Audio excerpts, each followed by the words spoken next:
c'est ce que dit le psaume 133, qu'il est doux, qu'il est agréable pour des frères et sœurs, je vais ajouter, de demeurer ensemble. On a la joie de pouvoir se retrouver, de louer le Seigneur ensemble et d'ouvrir sa parole ensemble pour l'étudier, pour que le Seigneur nous fasse du bien. On va prier.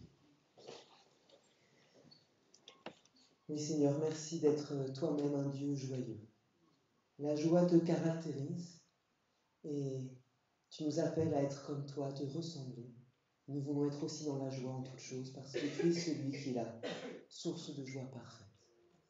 Bénis ta parole pour nous ce matin, pour les enfants aussi. Fais-nous du bien, remplis-nous de joie et qu'elle nous accompagne dans tous les instants de notre vie afin que nos paroles, que nos pensées, que tout ce que nous faisons t'honore. Au nom de Jésus le Messie. Amen. Alors on est toujours dans le livre de Jérémie au chapitre 29. Le 31 décembre, on avait vu la première partie de ce chapitre 29. On n'avait pas abordé la fin, et donc on va le faire maintenant. Donc Jérémie chapitre 29, et on va lire les versets 24 à 32.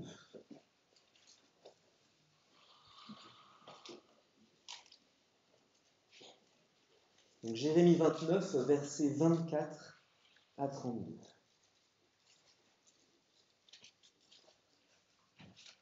Alors ce verset 24 commence par « tu ». Alors qui est ce « tu » C'est Jérémie, c'est Dieu qui demande à Jérémie de parler à un certain Shemayahu de Néhélam. Donc tu diras à Shemayahu de Néhélam, « Ainsi parle l'Éternel des armées, le Dieu d'Israël. Tu as envoyé en ton nom à tout le peuple de Jérusalem, à Sophonie, fils du sacrificateur Maaséia, et à tous les sacrificateurs, des lettres ainsi conçues. L'Éternel t'a établi sacrificateur à la place du sacrificateur Yehoyada, afin d'exercer dans la maison de l'Éternel la surveillance sur tout homme qui délire et se donne pour prophète, et afin de le mettre aux entraves et aux carcans. Maintenant, pourquoi n'as-tu pas sévi contre Jérémie d'Anathoth qui se donne comme prophète parmi vous, qui nous a même envoyé dire à Babylone, ce sera long, bâtissez des maisons et habitez-les, plantez des jardins et mangez-en les fruits.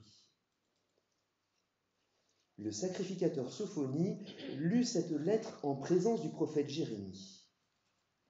Et la parole de l'Éternel fut adressée à Jérémie en ces mots. Envoie dire à tous les déportés. Ainsi parle l'Éternel sur Shemaïa de Néhélam. Parce que Shemaïa vous prophétise sans que je l'ai envoyé et qu'il vous inspire une fausse confiance, c'est ici ce que dit l'Éternel. Voici, j'interviendrai contre Shemaïa de Néhélam et sa descendance. Nul des siens n'habitera au milieu de ce peuple, et il ne verra pas le bien que je ferai à mon peuple. Oracle de l'Éternel. Car ces paroles sont une révolte contre l'Éternel. Alors, pour remettre un petit peu le contexte en place, ce Shemayahu de Néhélam, il se trouve à Babylone, avec l'essentiel des déportés du peuple, puisque nous sommes à un moment où Nebuchadnezzar a fait la première déportation du peuple.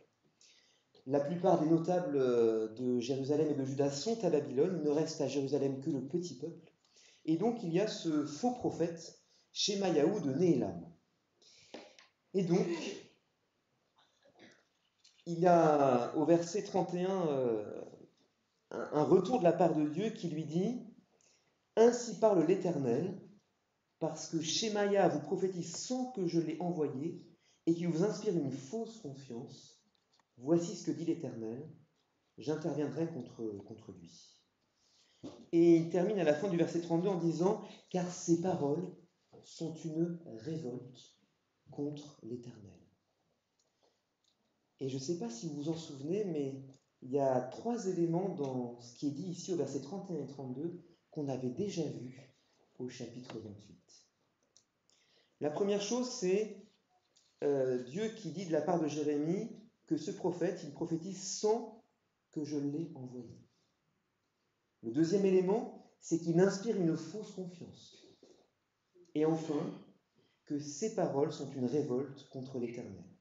Regardez avec moi un petit peu avant, donc au chapitre 28, au verset 14. Il est question d'un autre faux prophète, un certain Anania, prophète de Gabaon, et qui s'était opposé dans le temple, là c'était à Jérusalem, il s'était opposé frontalement à Jérémie. Il l'avait vraiment mis en difficulté aux yeux et aux oreilles de tout le peuple. Et au verset 15 de Jérémie 28, le prophète Jérémie dit au prophète Anania, « Écoute Anania, l'Éternel ne t'a pas envoyé, et tu inspires à ce peuple une fausse confiance. C'est pourquoi ainsi parle l'Éternel, me voici, je te chasse de la surface du territoire, tu mourras cette année, car tes paroles sont une révolte contre l'Éternel. » Et le prophète Anania mourut cette année-là, au 7e mois. Donc on trouve exactement le même bilan, un jugement de la part de Dieu contre ces faux prophètes, mais les mêmes caractéristiques. L'Éternel ne t'a pas envoyé, tu inspires une fausse confiance, tes paroles sont une révolte contre l'Éternel. Et lorsque la Bible répète quelque chose, en général, ce n'est pas anodin. C'est que c'est quelque chose d'important, et là en plus, c'est exactement dans les mêmes termes. Alors ça veut dire qu'il faut prêter attention à ces choses-là. Et la question que j'aimerais qu'on se pose tous ensemble ce matin, eh bien c'est est-ce que moi, je ne serai pas aussi un faux prophète? Est-ce que je suis un faux prophète? Alors il y en a qui vont se dire, mais non, c'est pas possible. Je suis chrétien, j'aime le Seigneur, je suis un disciple du Seigneur, je ne peux pas être un faux prophète. Je ne suis pas concerné, donc la prédication pourrait s'arrêter là. Alors, pour vous convaincre que nous sommes tous des faux prophètes en puissance, j'aimerais qu'on regarde l'exemple d'un disciple, un disciple du Seigneur, en la personne de l'apôtre Pierre. J'aimerais qu'on regarde ensemble dans Matthieu au chapitre 16,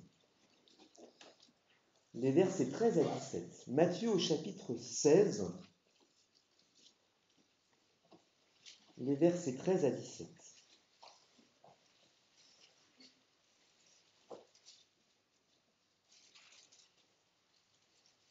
Matthieu 16, verset 13.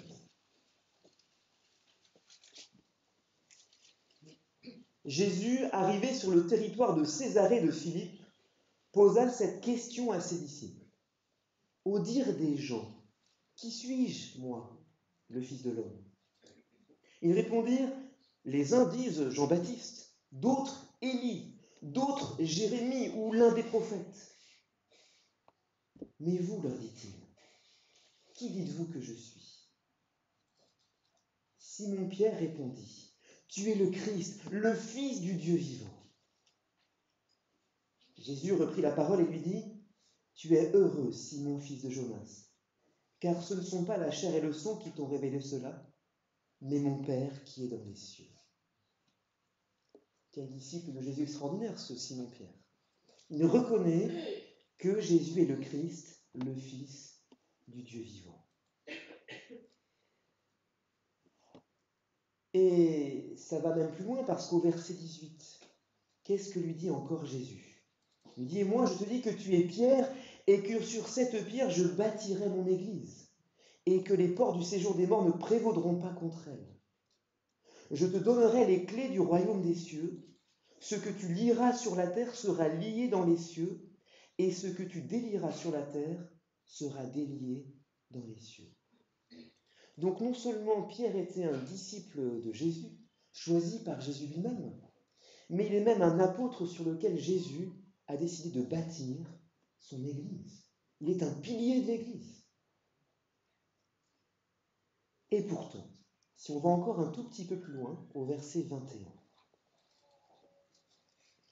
nous lisons que Jésus commença dès lors à montrer à ses disciples qu'il lui fallait aller à Jérusalem, souffrir beaucoup de la part des anciens, des principaux sacrificateurs et des scribes, être mis à mort et ressusciter le 3e jour. Et là, que fait Pierre? Verset 22. Pierre le prit à part et se mit à lui faire des reproches en disant « À Dieu ne plaise, Seigneur, cela ne t'arrivera pas !» Mais Jésus se retourna et dit à Pierre « Arrière de moi, Satan, tu es pour moi un scandale, car tes pensées ne sont pas celles de Dieu, mais celles des hommes. » Ce Pierre qui venait de reconnaître Jésus comme le Christ, le Fils du Dieu vivant, voilà qu'il se prend à faire des reproches au Christ lui-même. Il le reprend. Il a l'audace de le reprendre et lui dire, mais non, ce que tu dis, ça n'arrivera pas. Seigneur, ta parole n'est pas la vérité.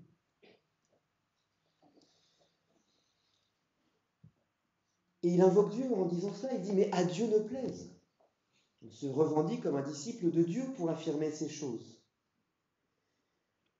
Et comme pour Anania ou Shemaïa dans Jérémie, eh bien, ces paroles sont une révolte contre l'Éternel. Et Jésus doit intervenir de façon musclée auprès de lui en lui disant, mais arrière de moi, Satan, tes paroles ne sont pas celles, tes pensées ne sont pas les pensées de Dieu, mais celles des hommes. Donc ça peut aller très vite.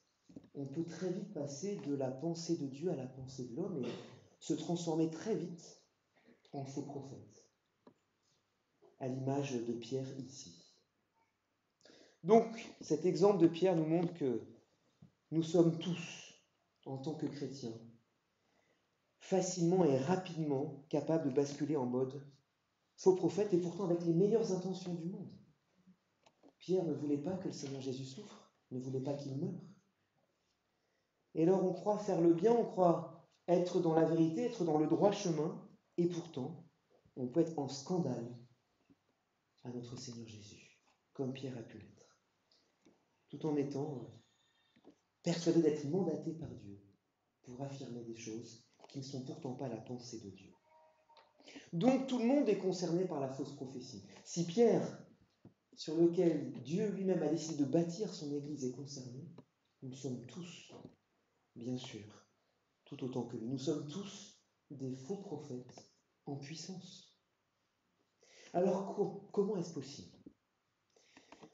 Eh bien, dans le verset 23 de Matthieu 16, on a la réponse, c'est ce que Jésus dit à Pierre.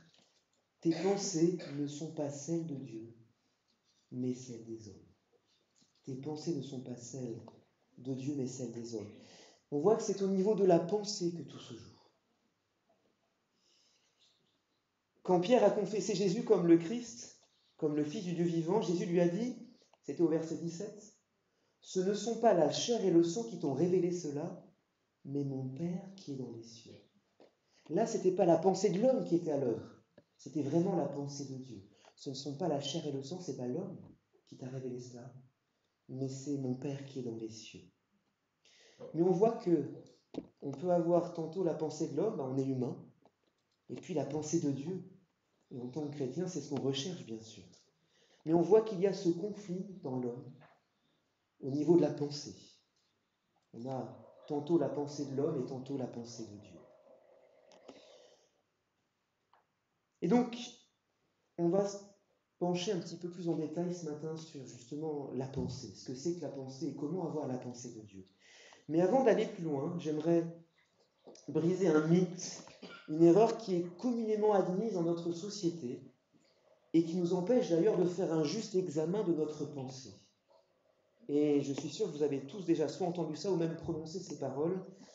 Qui ne s'est jamais parmi nous emporté, qui ne s'est jamais mis en colère et qui a eu des paroles blessantes envers quelqu'un et puis qui s'est après repenti en disant « Ah, désolé, mes paroles ont dépassé ma pensée.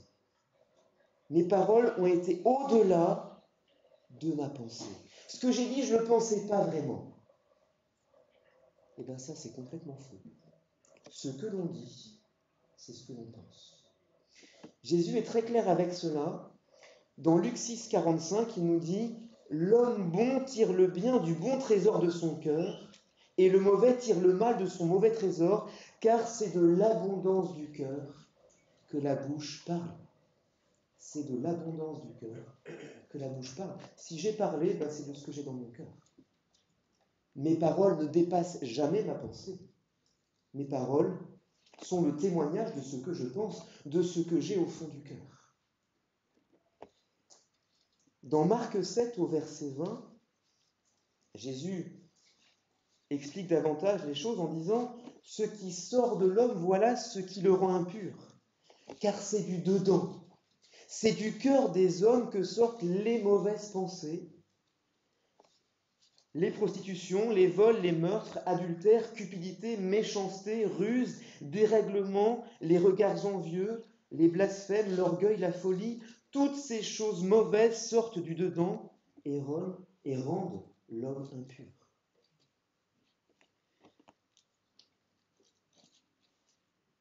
En gros, le Seigneur est en train de nous dire, le cœur est mauvais. Et nos pensées, du coup, sont mauvaises. Et nos paroles sont mauvaises. Mais ce qu'on dit, ça vient du cœur, de ce qu'on a dans le cœur.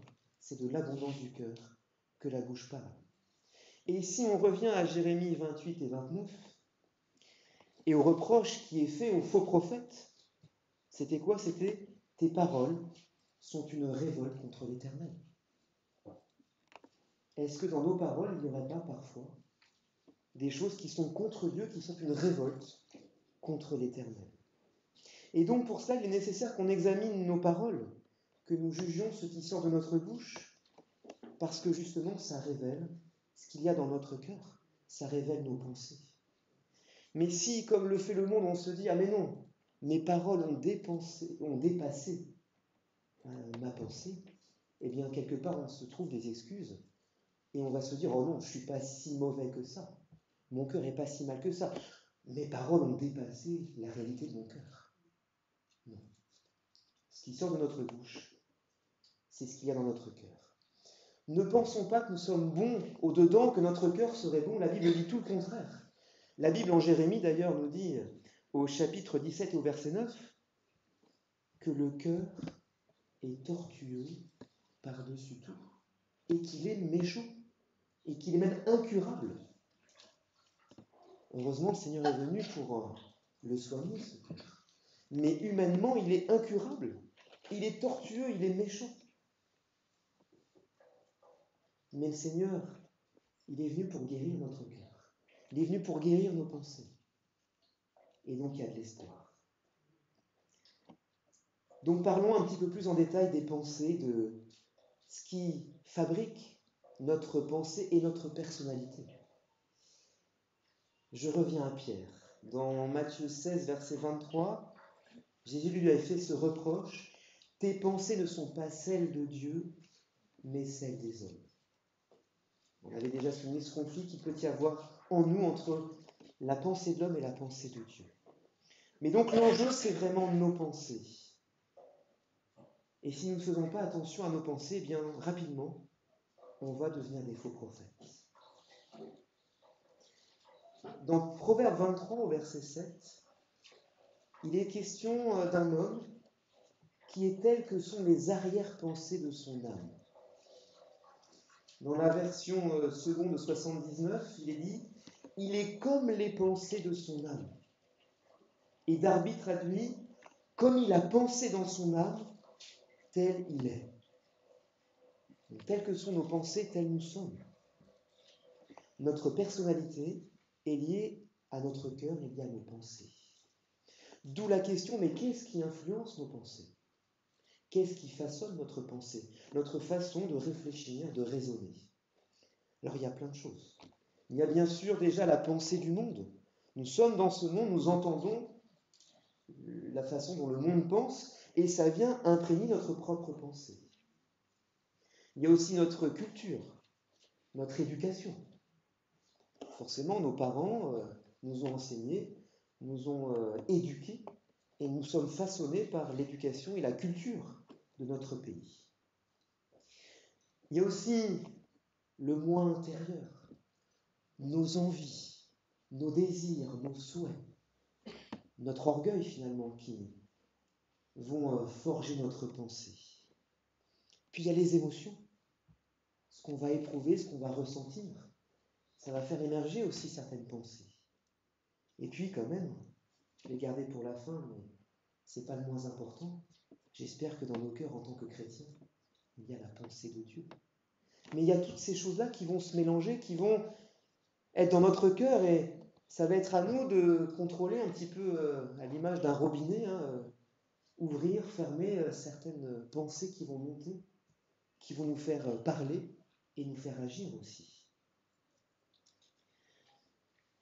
Il faut qu'on réalise que notre pensée, elle est finalement prisonnière, elle est captive de toutes ces choses que j'ai pu mentionner, donc la pensée du monde, la culture, l'éducation, le moi, les émotions et la pensée de Dieu.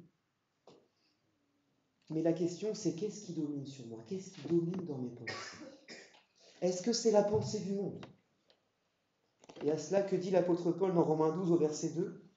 Il nous dit, mais ne vous conformez pas au siècle présent, ou ne vous conformez pas au monde présent, mais soyez transformés par le renouvellement de l'intelligence, afin que vous discerniez quelle est la volonté de Dieu, ce qui est bon, agréable et parfait. Si on écoute ce monde et si on se conforme à lui, on ne pourra pas penser comme Dieu. Dieu nous dit au contraire, on a besoin d'une pensée transformée, une intelligence renouvelée. On ne doit pas, en tant que chrétien, penser comme le monde. Par rapport à la culture et l'éducation, dans 1 Corinthiens 10 au verset 5, Paul explique ceci. Il dit, nous renversons les raisonnements et toute hauteur qui s'élève contre la connaissance de Dieu et nous amenons toute pensée captive à l'obéissance au Christ. Nous amenons toute pensée captive à l'obéissance au Christ.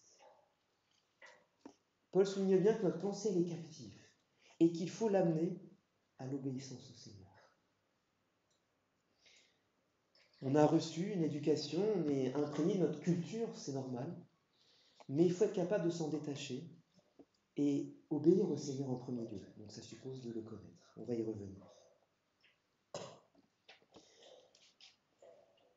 J'ai eu cette pensée en préparant cette prédication de me dire, il y a sûrement beaucoup de choses auxquelles je pense alors que je n'y ai jamais réfléchi. Parce que j'ai été éduqué comme ça, je les ai reçus de par ma culture. Donc c'est dans ma pensée et j'y ai pourtant jamais réfléchi, j'ai jamais décidé de penser de telle ou telle manière.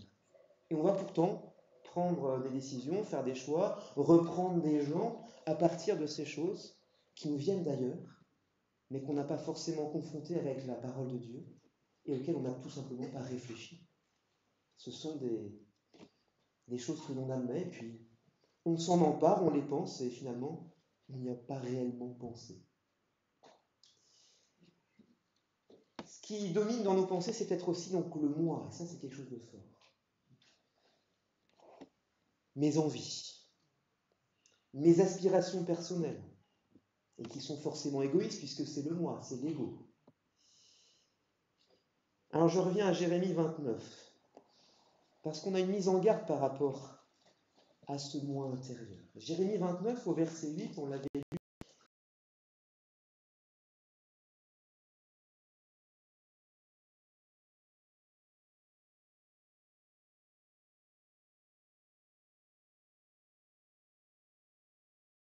Donne un enseignement différent que celui que Dieu donne par la bouche de Jérémie. Jérémie 29, verset 8. Car ainsi parle l'Éternel des armées, le Dieu d'Israël. Ne vous laissez pas abuser par faux prophètes qui sont au milieu de vous, ni par vos devins. Ne vous laissez pas abuser. Et il continue en disant, ne prêtez pas attention aux rêves que vous faites. Ne prêtez pas attention à vos rêves. De quoi rêve-t-on? Quelles sont nos aspirations profondes, ce dont on rêve? Eh bien, il ne faut pas y prêter attention. Verset 9. C'est faux ce qu'ils vous prophétisent en mon nom. Je ne les ai pas envoyés. Oracle de l'Éternel. Mais voici ce que dit l'Éternel. Dès que 70 ans seront écoulés pour Babylone, j'interviendrai pour vous et j'accomplirai à votre égard ma bonne parole en vous faisant revenir dans ce lieu.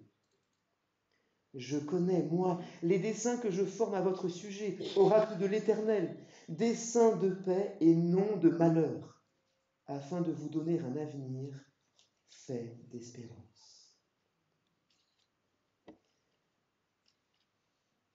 Ces faux prophètes, des fois, je me dis, ils peuvent être ces pensées qu'on a au fond du cœur, ces rêves qu'on a, ces désirs, ces aspirations personnelles, ces ambitions. Et il faut se garder d'y prêter attention. Quand bien même ça pourrait nous sembler biblique, et si on se remet dans le contexte de l'époque de Jérémie, qu'est-ce que disaient les faux prophètes au peuple? Vous allez revenir à Jérusalem.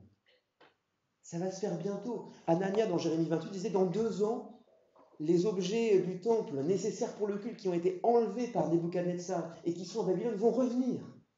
Mais c'est formidable. On va pouvoir à nouveau refaire un culte à l'Éternel avec tous les ustensiles du temple. On va pouvoir rétablir le culte à Dieu. Ça, c'est une pensée merveilleuse. Ce serait normal d'aspirer à cela et de vouloir cela. Et pourtant, ce n'était pas le projet de Dieu. Le projet de Dieu, c'était bien que ça arrive, mais pas tout de suite, pas dans les 2 ans qui allaient venir. Et on l'a relu ensemble ici au verset 10. Il a dit « Voici ce que dit l'Éternel. Dès que 70 ans seront écoulés par Babylone, j'interviendrai pour vous. » Dieu avait fixé un autre délai. Il fallait être patient. 70 ans. Donc ces choses qui étaient finalement selon la volonté de Dieu, le fait que les captifs reviennent, que les objets du temple nécessaires au culte reviennent à Jérusalem, c'était bien le projet de Dieu, mais pas pour tout de suite. Il fallait attendre. C'est pour ça que ce verset 10 qui commence en disant « Mais voici ce que dit l'Éternel », il est important. Voici ce que dit l'Éternel. Ce qui compte, ce n'est pas ce que je pense, que je vais croire en me basant sur une connaissance de Dieu, mais un peu floue. Il faut vraiment aller plonger le regard dans ce que dit l'Éternel de façon précise. Et c'est important de vraiment se laisser conduire par Dieu et non pas par notre cœur, par nos envies, même si ces pensées peuvent nous paraître bonnes selon Dieu, bibliques. Parce que souvenons-nous que notre cœur, il est tortueux par-dessus tout.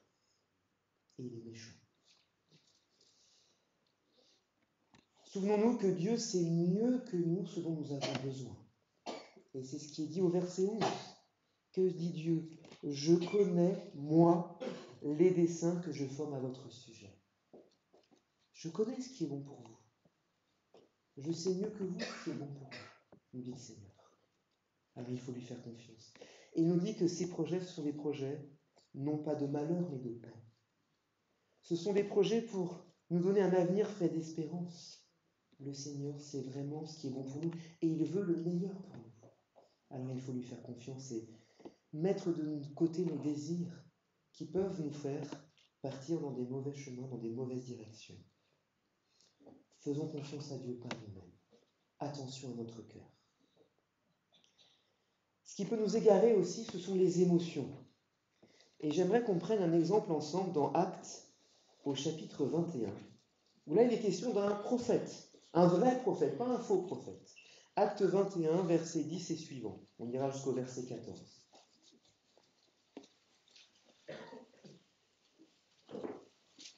Paul est en train de revenir à Jérusalem. Il passe d'église en église, de ville en ville pour saluer les frères et sœurs, revoir les frères et sœurs des églises qu'il a pu mettre en place. Et il séjourne quelque temps à Césarée. Donc on est dans Acte 21 au verset 10. Il est écrit « Comme nous étions là depuis plusieurs jours, donc c'est à Césarée, un prophète du nom d'Agabus descendit de la Judée et vint vers nous. Il prit la ceinture de Paul, se lia les pieds et les mains et dit « Voici ce que déclare le Saint-Esprit. L'homme à qui cette ceinture appartient, les Juifs le lieront de cette manière à Jérusalem et le livreront entre les mains des païens. »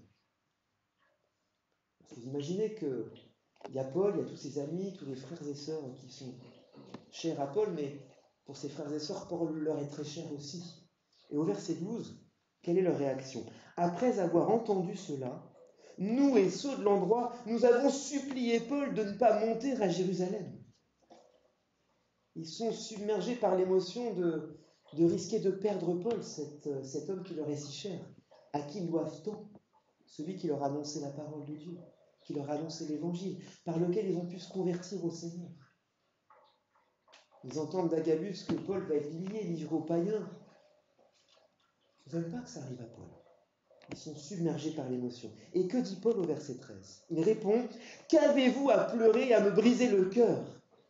Car moi, je suis prêt non seulement à être lié, mais encore à mourir à Jérusalem pour le nom du Seigneur Jésus. » Comme il ne se laissait pas persuader, nous n'avons plus insisté et nous avons dit que la volonté du Seigneur se fasse. Et c'est bien, Paul a résisté. Lui, il ne s'est pas non plus laissé submerger par l'émotion qui devait être très grande aussi chez lui, de devoir quitter les frères et sœurs, d'aller affronter un dessein compliqué, mais il savait qu'il allait accomplir la volonté de Dieu. Et finalement, on a cette conclusion à la fin, que la volonté du Seigneur se fasse. Ça devrait toujours être notre conclusion. Pas se laisser submerger par nos émotions, des pensées autres, ce dont on rêve, ce dont on a envie, ce qui nous paraît bon, mais se dire non, que la volonté du Seigneur se fasse. Donc attention, parce que si on se laisse submerger par les émotions, et c'est naturel, c'est normal, on est humain, on risque de se comporter en faux prophète et finalement s'opposer au projet du Seigneur. Il fallait bien que Paul aille à Jérusalem, c'était le dessein de Dieu. Mais vous voyez que là, ils avaient supplié Paul de ne pas y aller. Donc on peut être des faux prophètes, en se laissant submerger par les émotions. Je termine par ce qui influence nos pensées, ou ce qui doit majoritairement influencer nos pensées, c'est bien sûr la pensée de Dieu. Jésus disait à Pierre, tes pensées ne sont pas celles de Dieu, mais celles des hommes. Et ce à quoi nous devons aspirer en tant que chrétiens, bien sûr, c'est d'avoir la pensée de Dieu. C'est de penser comme Dieu. Et pour que nos pensées soient imprégnées de celles de Dieu, eh bien, il faut bien sûr passer du temps avec lui. Il faut se nourrir de la parole de Dieu. Il faut boire l'eau de la parole de Dieu. Il ne faut surtout pas s'imaginer que Dieu est comme nous. Et c'est un reproche qu'on voit dans le psaume 50, au verset 21. Tu t'es imaginé que j'étais comme toi, dit Dieu. Tu t'es imaginé que je suis comme toi. Mais Dieu n'est pas comme nous. Dieu ne pense pas comme nous. C'est pour ça que dans Ésaïe 55, au verset 7, il est dit « Mais que le méchant abandonne sa voie ». Et le méchant, c'est chacun de nous. Notre cœur, par nature, il est tortueux, il est méchant. Que le méchant abandonne sa voie et l'homme de rien ses pensées. Nous sommes conviés, invités à abandonner nos pensées. Que l'homme de rien abandonne ses pensées, qu'il retourne à l'Éternel qui aura compassion de lui, à notre Dieu qui pardonne abondamment. Et Dieu continue en nous disant, mais mes pensées ne sont pas vos pensées, vos voix ne sont pas mes voix. Autant les cieux sont élevés au-dessus de la terre, autant mes voix sont élevées au-dessus de vos voix, et mes pensées au-dessus de vos pensées. Ne pensons pas que l'Éternel soit comme nous. Ne pensons pas qu'il pense comme nous. Non, au contraire, il faut qu'on abandonne nos pensées, qu'on accepte de recevoir la pensée du Seigneur qui nous dépasse tellement. N'ayons pas l'orgueil de penser que nous sommes capables par nous-mêmes de penser comme Dieu. Alors je parlais de boire l'eau de la parole de Dieu. Dans Job 15 au verset 16, il est question d'un homme qui boit l'iniquité comme l'eau. Qui boit l'iniquité comme l'eau. Alors comment on peut faire ça? Posons-nous la question, mais qu'est-ce que nous buvons au quotidien? Si c'est ce que nous trouvons sur les réseaux sociaux, sur des vidéos subversives que nous abreuvons nos pensées, nous allons boire l'iniquité. Et nous allons penser comme pense le monde, comme pensent toutes sortes de gens qui, eux, ne pensent pas comme Dieu. Si on se base sur la philosophie, sur la science, sur la sagesse du monde, on ne risque pas de penser comme Dieu. Donc buvons à la parole de Dieu. Nourrissons-nous de la parole de Dieu. Prenez avec moi le psaume 1, verset 1 à 3. Psaume 1.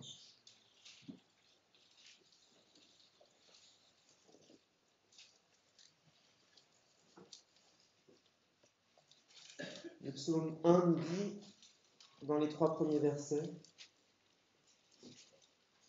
heureux. On a parlé de joie ce matin. Eh bien, comment être dans la joie? Comment être heureux? Heureux l'homme qui ne marche pas selon le conseil des méchants. On pourrait dire selon le conseil du monde. Qui ne s'arrête pas sur le chemin des pécheurs et qui ne s'assied pas sur le banc des moqueurs. Quand je suis dans ma chaise de bureau, sur mon canapé, à visionner toutes sortes de vidéos, à écouter toutes sortes de choses, Est-ce que je suis assis sur le banc des moqueurs? Mais heureux celui qui trouve son plaisir dans la loi de l'Éternel et qui la médite jour et nuit. Il est comme un arbre planté près d'un cours d'eau, qui donne son fruit en son temps et dont le feuillage ne se flétrit pas. Tout ce qu'il fait réussit. Est-ce que je trouve mon plaisir dans la loi de l'Éternel? Est-ce que je la médite jour et nuit? Pour penser comme Dieu, pour avoir la pensée de Dieu, il faut méditer cette parole, mais bien plus que je reçois les influences du monde. Est-ce que cette parole de Dieu, elle est, comme on a pu le lire aussi ce matin, ce trésor caché, cette perle de grand prix, où on va tout laisser pour n'avoir que ça? Est-ce que, comme le psalmiste dans le psaume 119 au verset 97, on peut dire « Mais combien j'aime ta loi, elle est tout le jour ma méditation ».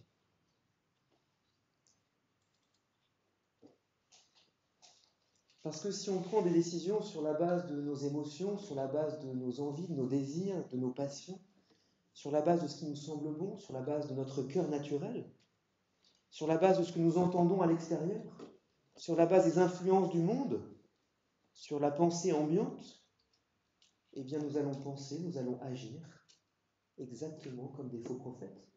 Nous allons conseiller les gens, nous allons parler comme des faux prophètes. Et nos paroles seront une révolte contre l'Éternel. Donc, la loi de Dieu, que sa parole soit tout le jour l'objet de notre méditation. Et que nous puissions, eh bien, amener notre pensée qui est captive du monde, et ça il faut le reconnaître, et bien que nous puissions l'amener à l'obéissance au Christ. Et je vous relis 1 Corinthiens 10, verset 5. Paul dit « Nous amenons toute pensée captive à l'obéissance au Christ. » Reconnaissons que nous sommes prisonniers de la pensée du monde et nos propres pensées, et qu'il faut confesser ça au Seigneur et choisir de lui obéir pour pouvoir penser comme lui. Et en conclusion, j'aimerais vous inviter à prendre un dernier texte dans Philippiens au chapitre 4. Philippiens chapitre 4, à partir du verset 6. Pour ceux qui seraient inquiets, qui diraient « mais j'arrive pas à contrôler mes pensées, j'arrive pas à être maître de moi-même ». Comment s'en sortir? Philippiens chapitre 4, versets 6 à 9.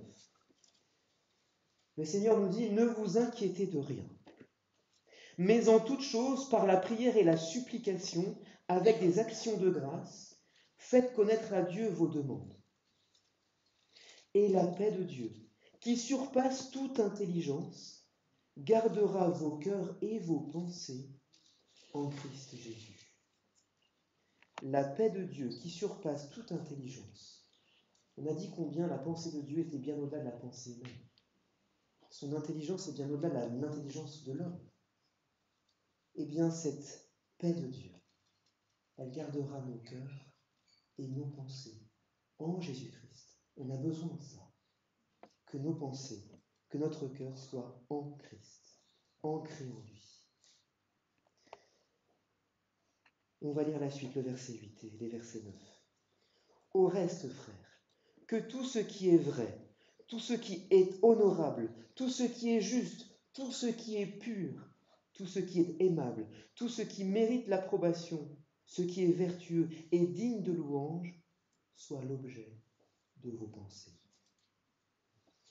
Ce que vous avez appris, reçu et entendu, et ce que vous avez vu en moi, pratiquez-le, et le Dieu de paix sera avec vous. Que tout ce qui est vrai, honorable, juste, pur, vertueux, ce qui mérite l'approbation, digne de louange, soit l'objet de vos pensées. Voilà le projet du Seigneur pour nous. Et ça ne doit pas nous inquiéter de ne pas y arriver, parce que le Seigneur donne les moyens d'y arriver par sa paix, qui surpasse toute intelligence. Il nous dit donc de nous inquiéter de rien, mais de prier, de le supplier, et d'être reconnaissant. Il nous dit avec des actions de grâce, de faire connaître à Dieu nos demandes, nos besoins. Et il va répondre. Si on choisit de vouloir penser comme lui, il veut répondre à cette prière. Alors on va prier. Seigneur, nous voulons encore te dire merci pour ta parole, parce que nous en avons grandement besoin. Tu vois, on ne s'en rend même pas compte. On ne se rend pas compte à quel point notre pensée, à quel point notre cœur est forgé, façonné par la pensée du monde, par notre moi, par nos émotions, par notre culture, par notre éducation, par toutes sortes de choses. Mais Seigneur, toi, tu veux nous délivrer de cela parce que ça nous rend captifs, prisonniers. Et tes pensées sont bien au-delà de nos propres pensées, bien au-delà de l'intelligence de ce monde. Et Seigneur, tu veux nous donner tes pensées afin qu'on pense comme toi. Seigneur, pardon pour toutes les fois où on a pu s'enorgueillir en imaginant que tu pensais comme nous, que ce qui nous semblait bon, c'était aussi ce qui te semble bon. Mais Seigneur, non.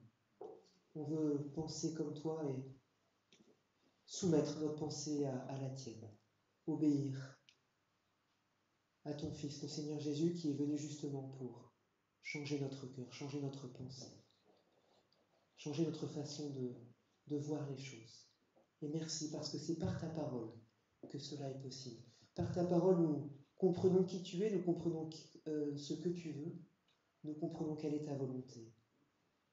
Et ainsi que l'ont conclu les amis de Paul, ses frères et sœurs, qui ont pu dire, mais que ce soit ta volonté qui se fasse, eh bien nous voulons prier ensemble, que ce soit ta volonté qui se fasse dans notre vie pour ton Église, et que tu en sois honoré. Au nom de Jésus.